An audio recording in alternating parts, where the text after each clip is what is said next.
Daisy. Give me your answer, do. I'm half crazy. All for the love of you.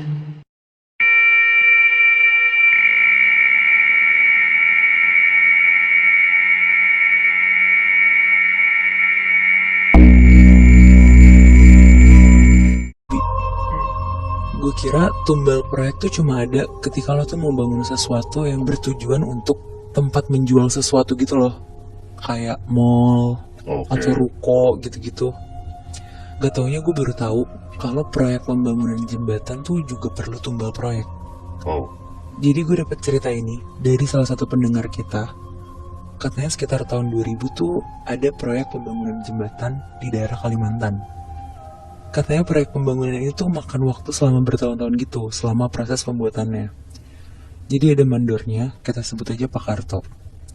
Pas ditunjuk untuk ngebangun proyek jembatan ini, Pak Karto tuh seneng banget, karena ini tuh kalau dilihat-lihat lagi kan proyek gede ya, maybe. Singkat cerita mulai nih proses pembangunannya. Selama pembangunan tuh lancar-lancar aja maybe. Tapi ada tiang yang gak bisa berdiri kokoh gitu. Udah dicoba berbagai cara, di semen, pakai beton, pakai ini itu tuh tetap aja nggak bisa berdiri sempurna kayak bangunan-bangunan lainnya Pak Karto ini. Semua kuli di situ tuh bingung banget, bener-bener nggak kayak biasanya banget lah. Sampai proyeknya tuh sempat di hold dulu beberapa hari, dan Pak Karto tuh ngehubungin teman sesama mandor lainnya. Dia konsul lah panjang lebar, dan temennya tuh bilang, "Loh, kamu nggak pakai Mbah Wiryo emang?" Di situ Pak Karto tuh bingung, akhirnya dijelasin lah sama temennya.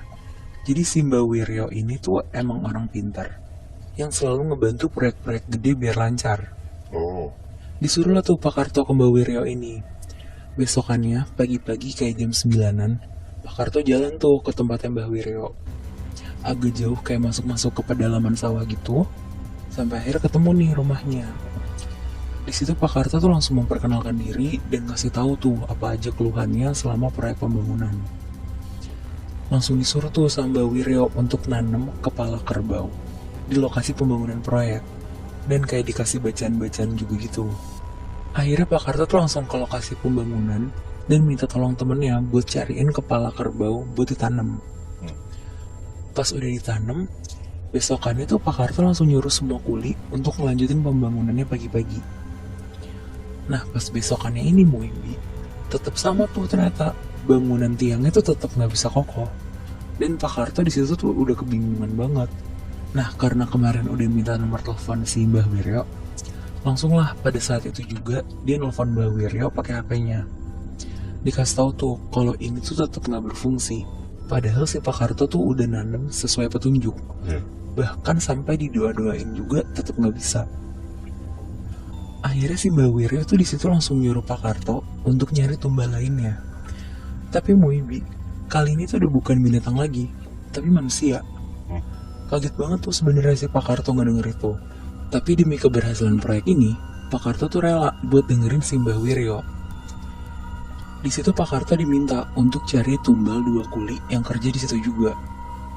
Nah, karena si Pak Karto bingung untuk ngerjain ini sendirian, akhirnya dia ngajak satu orang kepercayaannya yang udah kerja bareng sama Pak Karto dari lama. Tapi kuli juga dong? Kuli juga sih Moy, tapi dia tuh orang kepercayaannya si Pak Karto ini, bisa dibilang kayak asistennya gitulah. Nah sebut aja namanya tuh Mas Raihan.